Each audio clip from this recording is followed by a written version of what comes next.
Today, we're going to dive into a series of really raw, unfiltered online conversations. They tell the story of one person's search for a safe place to land and how that digital sanctuary actually became the very source of his public breakdown. We're going to trace this whole thing, step by step, to understand not just what happened, but why. And at the heart of this whole story is a man named Alberto. This one quote from one of his late-night chats really sets the emotional stage for everything. This isn't just some throwaway comment. It's a desperate plea, and it becomes the central theme of his entire online journey. He's looking for one thing above everything else.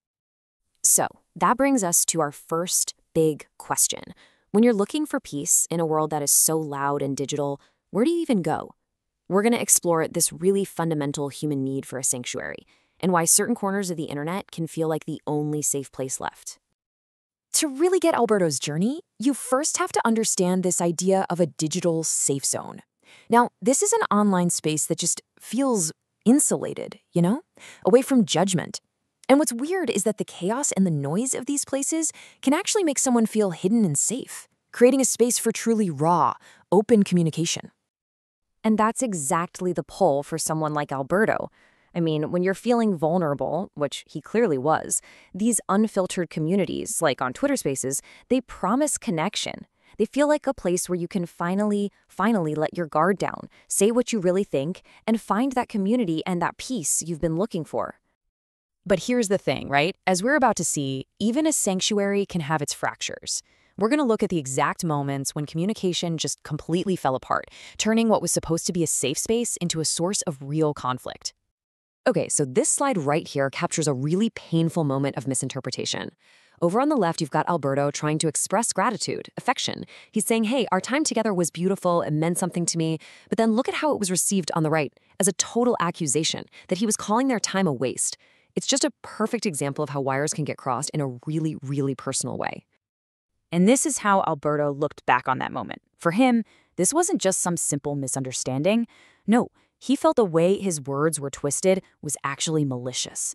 And this just goes to show how a tiny crack in communication can feel like a direct personal attack, and it sets the stage for much bigger fights down the road.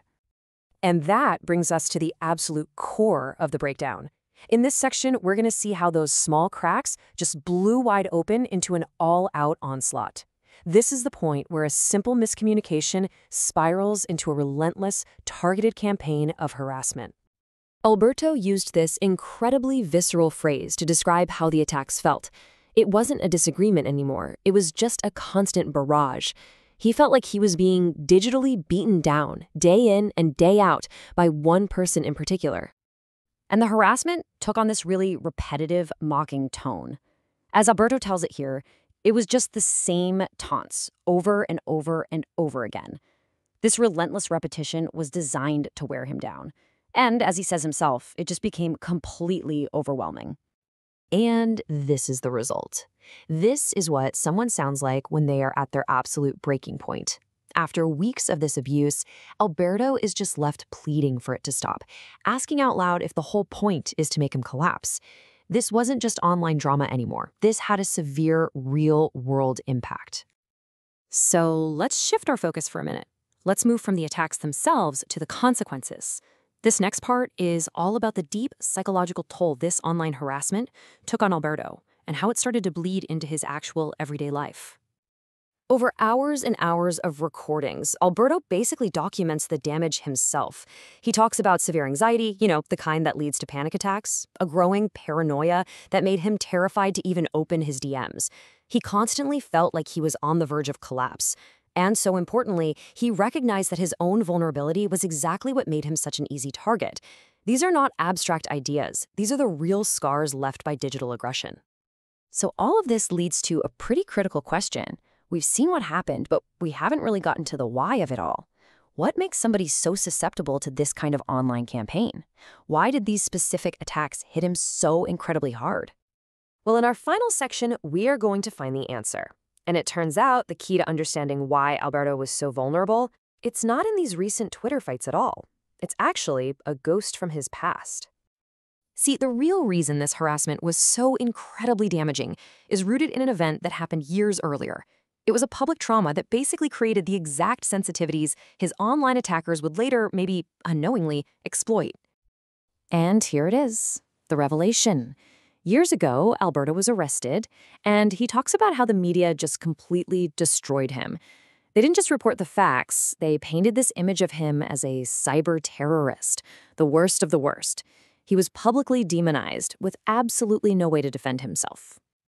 And this is the final piece of the puzzle. That past trauma of having his identity hijacked and twisted into something monstrous by a powerful story he couldn't control. It created this deep, deep vulnerability. So when he was targeted again years later on Twitter, the attacks weren't just insults. For him, they were a horrifying echo of his worst trauma, bringing back that same feeling of being publicly destroyed all over again. Alberto's story is such a powerful case study, but it leaves us with a much bigger question, one that really affects all of us. He went online looking for peace, but instead he found a battlefield that just mirrored his deepest traumas.